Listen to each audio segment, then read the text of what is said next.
guys, I will teach you the top 2 fastest ways of shutting down your computer. Number 1 is to go to your desktop, or if something is open, just simply go at the top right corner of your taskbar and then on your keyboard type and F4 and enter. And the second one really gives me creeps. Right click on your desktop, then go to the new, select shortcut. Type slide to shut down.exe and press enter. Finish.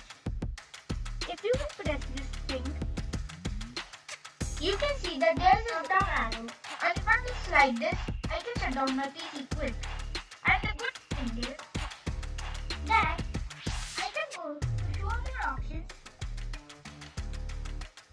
and I can go to the properties.